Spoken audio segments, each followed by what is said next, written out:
සුබ දවසක් කියලා පිළිගන්නවා work and well guide YouTube channel එකෙන් ගෙනෙන තවත් වීඩියෝ එකකට. ඉතින් මම අද අරගෙන ආවේ දකුණු පළාත් සභාවට අදාළව ගැසට් කරලා තියෙනවා vacancies වර්ග කීපයක්.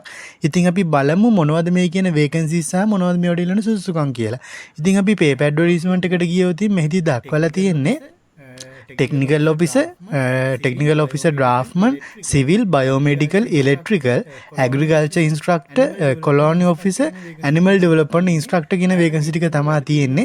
ඔයාලට මේ පිළිබඳව වැඩිදුර තොරතුරු දැනගැනීම සඳහා website එකට පිවිසෙන්න කියලා දක්වලා තියෙනවා. website එකේ address එක විදිහට දක්වලා තියෙන්නේ www.psc.sp.gov.lk කියන වෙබ් අඩවිය. ඉතින් ඔයාලට ඒ ඔස්සේ ගිහලා බලා ගන්න පුළුවන්. මේද අයදුම් පත්‍ර ලබා ගැනීම. එහෙම නැත්නම් අයදුම් පත්‍ර දැමීමට තියෙන ඔන්ලයින් ක්‍රමවේදය ඔස්සේ මෙහිදී අයදුම් පත්‍ර බාර ගැනීම ආරම්භ කරන්නේ ඔක්තෝබර් මාසේ 3 වෙනිදා උදේ 9 ඉඳන් අයදුම් පත්‍ර බාර ගැනීම අවසන් වෙන්නේ ඔක්තෝබර් 24 හවස 6ට.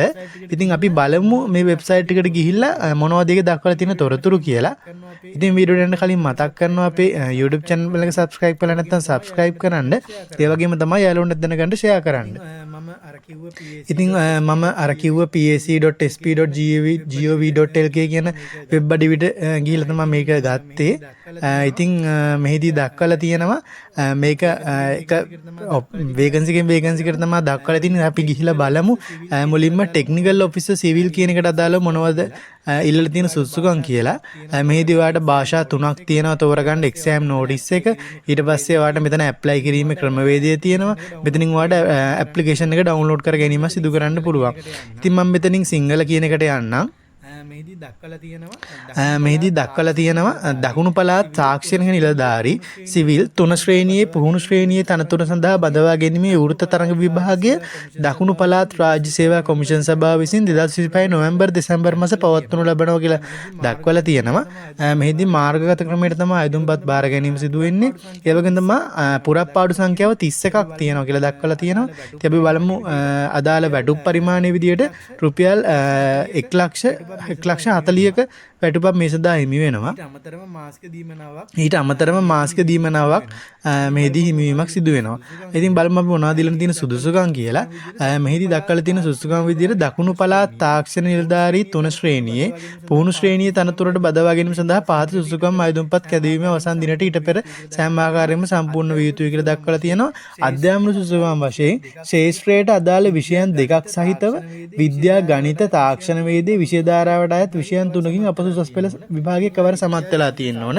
ඉතින් ඔයා විද්‍යා ගණිත තාක්ෂණ වේදේ සහිතව ඒ අංශ ඔස්සේ නම් ඔයා අපසු උසස් පෙළ විභාගයේ කරලා තියෙන්නේ. ඉතින් ඔයා සමත් වෙලා තියෙනවා විෂයන් 3ම. ඔයාට අයදුම් කිරීම සිද්ධ කරන්න පුළුවන්. ඔයා ගණිතයේ විෂය ධාරාවේ නම් ඔයා කරලා තියෙන්නේ. ඔයා භෞතික විද්‍යාව, රසායන විද්‍යාව, සංයුක්ත ගණිතය කියන සබ්ජෙක්ට් තුනෙන් ඕනම දෙකක් කරලා තියෙනවනම් ඔයාට මෙසදා අයදුම් කිරීමක් කරන්න පුළුවන් ගණිතය සහ විද්‍යාංශ වලින්. තාක්ෂණ වේදෙන් කරලා තියෙනවනම් ඉංජිනේරු තාක්ෂණයේ තාක්ෂණ සඳහා විද්‍යාව සහ තව කාණ්ඩ කීපයක් දෙලා තිනවා. ආර්ථික විද්‍යාව, භූගෝලය, ගෘහ විද්‍යාව, ගෘහාර්ථික විද්‍යාව, ඉංග්‍රීසි භාෂාව, sannivedana සහ මාධ්‍ය අධ්‍යයනය, තොරතුරු හා sannivedana තාක්ෂණය, චිත්‍ර ව්‍යාපාර අධ්‍යයනය, කෘෂි විද්‍යාව, ගණක අධිකරණ. ඉතින් මේ සබ්ජෙක්ට් වලට අදාළව ඔයා ඕනම එකක් හදාarලා තියෙනවා නම් ඔයාලට මේ සදා යොදුන් කිරීමක් සිදු කරන්න පුළුවන්. ඒත් එක්කම සිංහල, දෙමළ, ඉංග්‍රීසි භාෂාව සහ විද්‍යාව, ගණිතය සහ තවත් විෂයකට සම්මාන සාමාර්ථ සහිතව එකවර විෂයන් 6කින් අපස සාමාන්‍ය පෙළ සමත් වෙලා තියෙන්න ඕන. ඒ වගේම තමයි වෘත්තීය සුසුකම් විදියට සුසුකම් කීපයක් දක්වලා තියෙනවා. ඉතින් මේ සුසුකම් වලින් එකක් ඔයාලට තියෙනවා නම් ඔයාලට මේ සඳහා අයදුම් කිරීමක් සිදු කරන්න පුළුවන්. මම කියන් යන්න මොනවද තියෙන සුසුකම් කියලා.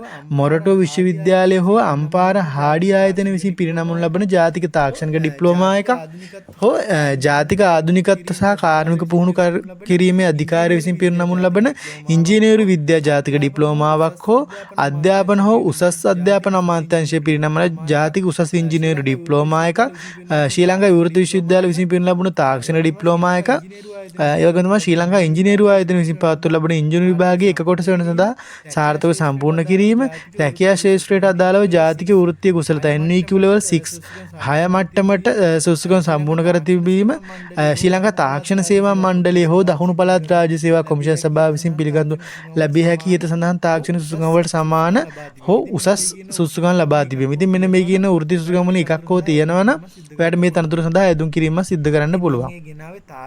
ඉතින් මම මේ ගෙනාවේ තාක්ෂණ නිලධාරී කියන තනතුරට අදාළව. ඉතින් මේදී වේකන්සිස් එකම නැත්නම් පුරප්පාඩු තනතුරු විශාල සංඛ්‍යාවක් තියෙනවා. ඔයාලට post of technical service draftsman, biomedical, electrical, ඒ වගේම තමයි supervisory management assistant, agriculture instructor කියන එක, ඊට පස්සේ colonization officer, ඒ වගේම තමයි livestock development instructor. ඉතින් මෙන්න මේ කියන ඒවාට අදාළව ඉල්ලන සුදුසුකම් ඔයාලට මෙතන කැමති භාෂාවකින් ඔයාලට බලා ගන්න පුළුවන්. මොනවද ඉල්ලන සුදුසුකම් සහ වැටුප් පරිමාණය පිළිබඳව ඉතින් ඔයාලට වෙබ්සයිට් එකේ ගිහලා ඒ දේවල් බලා ගන්න පුළුවන්.